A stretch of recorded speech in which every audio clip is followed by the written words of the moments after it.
Call an ambulance. Hurry up. My husband, who always irritated me, collapsed on the floor, sweating heavily.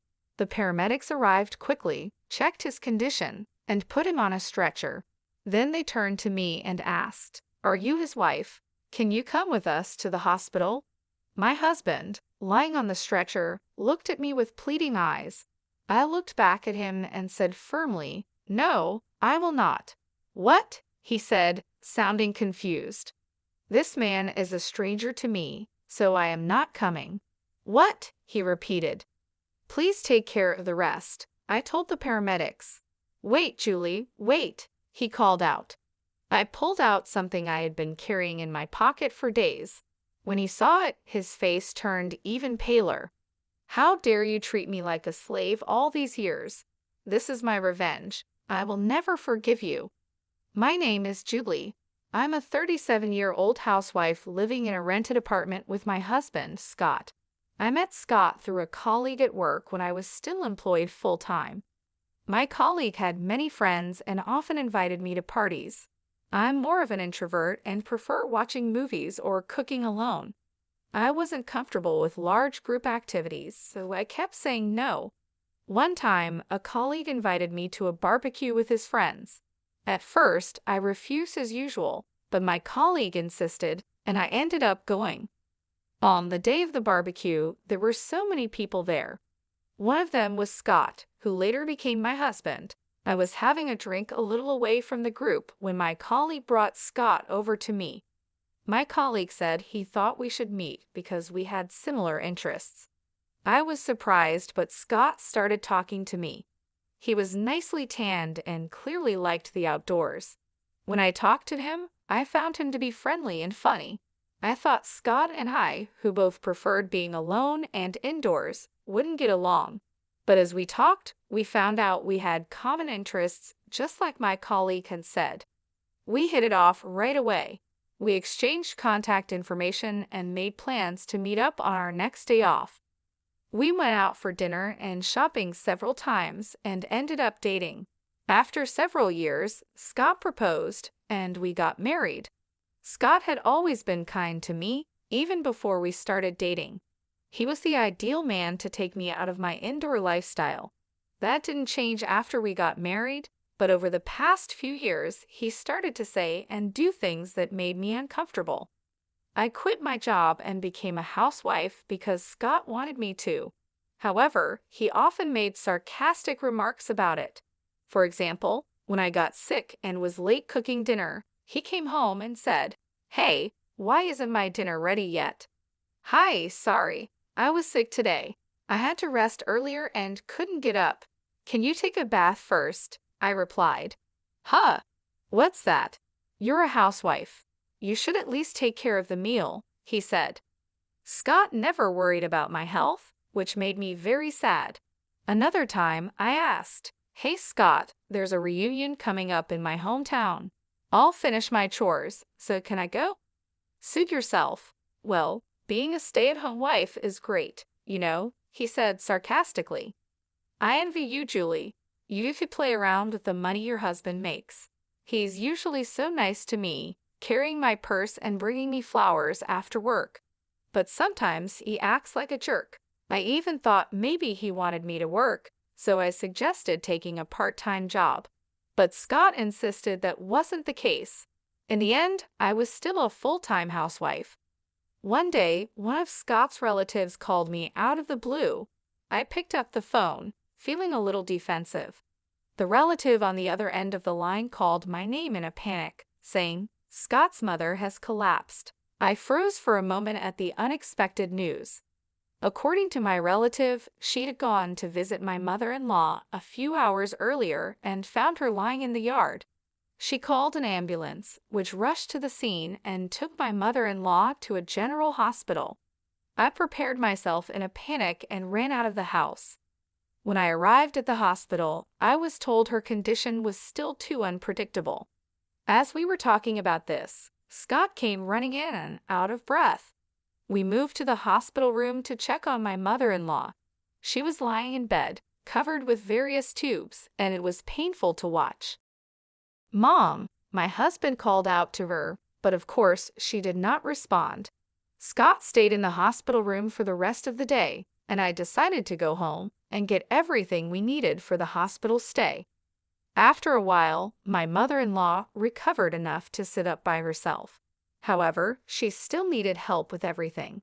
I'm glad she's able to get up. I wonder if she will be able to walk again if she continues her physical therapy.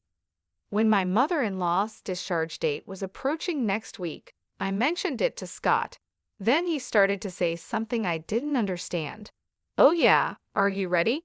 We'll be leaving this house next week, so you'd better start packing our stuff." I couldn't understand what he meant. Scott seemed annoyed, as if he didn't like my reaction. "We don't need this house since we're going to live with my mom at my parents' house. You are still as dense as ever, aren't you? Does that mean I'm going to live with my mother-in-law after she gets out of the hospital?" I never heard anything about that. What? Did you decide to move in together without talking to me? Have you already canceled the lease on this house? I asked, feeling shocked and upset. My husband became even more grumpy. "Of course, I've already canceled the lease. It's the right thing for us to do as a family, to live together and help her." "Don't tell me you don't want to live with her, do you? I'm the one who makes our living, so I won't accept any complaints," he said, then stomped back to his room. I couldn't believe Scott would take such a hardline approach. I can't believe he's canceling the lease on this apartment. I had no choice but to move out. I knew he was worried about his mother, but this was too much. I sighed deeply. A few days passed, and suddenly I was living with my mother-in-law. I had never been a caregiver before, so everything was new to me. I had to spend most of my day feeding, bathing, and helping my mother-in-law with the bathroom. My mother-in-law didn't want me to take care of her, and she hardly communicated with me. When I tried to talk to her, she would hide in bed, saying she was in pain. When my mother-in-law was healthy, we didn't have a bad relationship. In fact, we sometimes exchanged delicious-looking snacks we found at the department store. Perhaps she was too frail to care about others now. On the other hand, my husband Scott, who had forced us to move in together, rarely came home. After work, he would go out for drinks and come home in the morning. Even when he had days off, he would find some reason to go out. When he was home, all he did was play video games in his room. One day, I decided to talk to Scott while he was playing games. "I know you can't avoid working overtime or drinking with your colleagues, but can't you at least help me take care of your mother when you are at home? Or I would like you to help me with the housework," I said. Scott replied without looking away from the screen. "What are you being so naive for? Housework and caregiving are both your jobs. I'm tired from working, you know. Oh, I'm almost out of coffee. Go make me some. And clean this room, okay? And oh, take these to the dry cleaner. I need them by Friday." He spoke one-sidedly and threw his work clothes at me. This time, I was annoyed and retorted, "That's enough. I've been doing housework and taking care of your mother every day for the past month without a break. Why can't you at least help me a little?" Scott then slams the game controller down on the desk and stands up angrily. "How dare you talk to me like that? Who do you think you owe your livelihood to? If you have a problem with me, then get out. Come on, get your stuff together and get out." Well, I feel sorry for my mom. She's going to be left alone without anyone to take care of her. I couldn't say a word. It's true, I only have a little money saved up, and I can't leave my mother-in-law, who can't do anything for herself. I held back, picked up his suit, and left the room. After about 5 months of this difficult life, my mother-in-law suddenly passed away. I woke up in the morning and went to check on her like I always did, but that day she was no longer breathing. I called an ambulance and took her to the hospital, but it was too late. Scott was in tears, but I couldn't cry. I felt cold when I saw Scott crying. I thought to myself, you didn't do anything to help her. When I realized that I didn't have to take care of her anymore, I felt a sense of relief. I felt guilty for feeling that way. Time passed quickly. After the funeral, I suddenly realized that 3 weeks had passed since my mother-in-law was gone. It was time to organize her belongings. After my husband left for work, I started cleaning my mother-in-law's room. I put her favorite clothes and accessories into cardboard boxes one after another. There weren't many, so the work was over soon. Next, I opened the cabinet by my mother-in-law's bedside. There was almost nothing in it, but there was a big can on the bottom shelf. I thought I had seen it somewhere before. It was a can of assorted sweets I had given her when she was still in good health. I wondered why it was there. I opened the lid of the can and found a letter inside. When I picked up the envelope, I saw it was addressed to me. It read, "Dear Julie." I quickly opened it and looked inside. In trembling letters, there was a message for me. "Julie, I am sorry for making you take care of me. I was ashamed of myself for forcing you to work for me every day. I was also ashamed of my son Scott. I know how badly he treated you. Julie, you should leave him and live your life the way you want." My mother-in-law knew everything. She knew her son was selfish and that I was suffering because of it.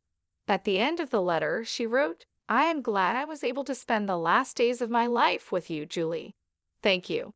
At that moment, I cried for the first time since my mother-in-law passed away. It felt like everything I had been holding back was flowing out of me. I cried and cried until my tears ran dry. Then I made up my mind. I would divorce my husband. 12 days had passed since I found the letter from my mother-in-law. My husband was still treating me like a slave. "Julie, I'm missing one of my socks." "Where is it?" "Oh, and take my car to the car wash today." "You've got nothing to do, right?" He was going out with his colleagues for golf. I guess he completely forgot, but today was our wedding anniversary. Well, I didn't care about it anymore.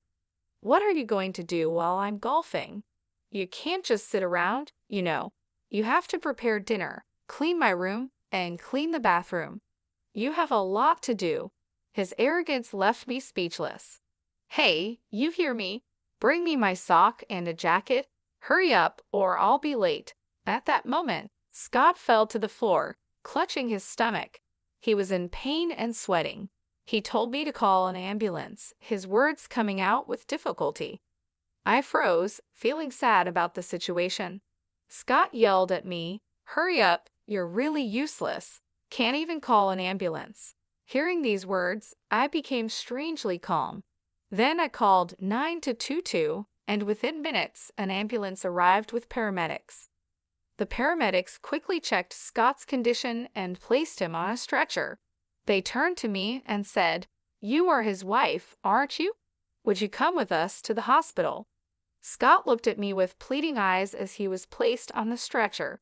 I looked him right in the eye and said, "No, I will not." I said it firmly, without hesitation. "What?" Scott's voice came out as if he had lost his mind. "This man is a stranger to me, so I am not coming. Please take care of the rest," I said firmly. Then I confronted Scott with something I had been carrying in my pocket for the past few days. It was the divorce papers that I had been forced to sign during a fight a while ago. My husband had always told me that if I disobeyed him, he would serve me with the divorce papers. Scott tried to snatch the divorce papers from me, but he couldn't move due to the pain. He had to lean back on the stretcher without any effort. "Excuse me, but please leave now," I told the paramedics, who finally took my husband away. In the ambulance, he must have looked like a poor husband whose wife had given him a divorce. He should be embarrassed. I watched the ambulance leave and then went back to the house. It took a long time, but the divorce papers were accepted, and the divorce was officially finalized. While Scott was in the hospital for a week, I was busy packing my belongings and sending them to my parents' house. One day, I ran into Scott at the grocery store. He looked desperate. "Julie, please don't do this to me. You love me, don't you? Please don't leave me. I admit I've made some mistakes. You listened to me no matter what I said, so I just got carried away," he said, looking completely pathetic. "The divorce is already finalized. It's too late for you to act so fragile. Go ahead and live your life as you please," I replied. He looked shocked, his hands shaking and his face turning pale. "Well, that's that then. Bye," I said, turning away. It had been 5 months since Scott and I had divorced.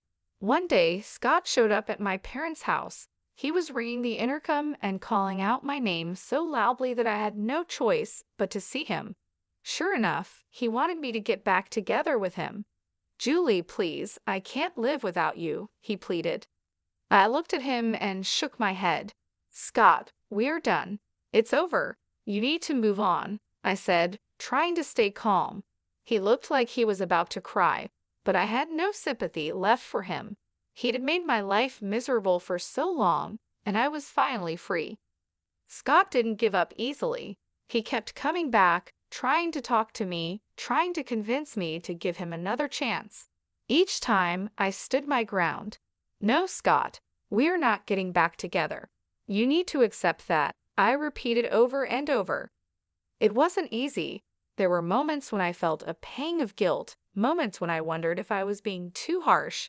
But then I remembered all the times he had belittled me, all the times he had made me feel worthless. I remembered the letter from my mother-in-law, and I knew I was doing the right thing. One day, I found a new place to live. It wasn't much, just a small apartment, but it was mine. I moved in, set up my things, and started a new chapter in my life. It felt good to be in control, to make my own decisions without anyone telling me what to do. I found a part-time job at a local bookstore. It didn't pay much, but it was enough to get by. More importantly, it gave me a sense of purpose, a reason to get up in the morning. I made new friends, started new hobbies, and slowly I began to rebuild my life. Scott eventually stopped trying to contact me. I heard through mutual friends that he had moved to another city, started a new job.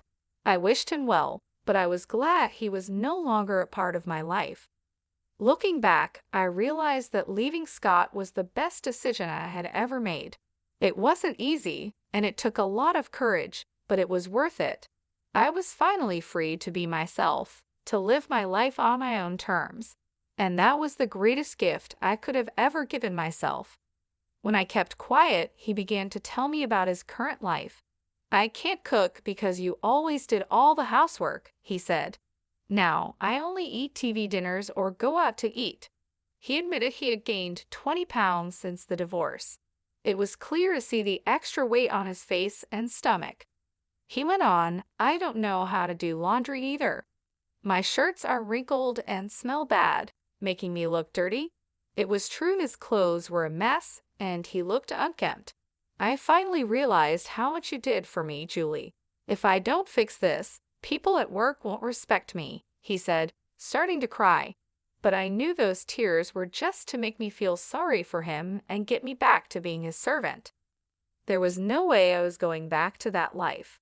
"If you don't leave, I'll call the police," I said firmly, treating him like a stranger. Scott got scared and left the house, crying. I'm sure he won't bother me anymore. At least, I hope so. My ex-husband seems to be having a hard life now, but I am doing quite well. I stayed at my parents' house for a while, but now I rent a small apartment and live alone.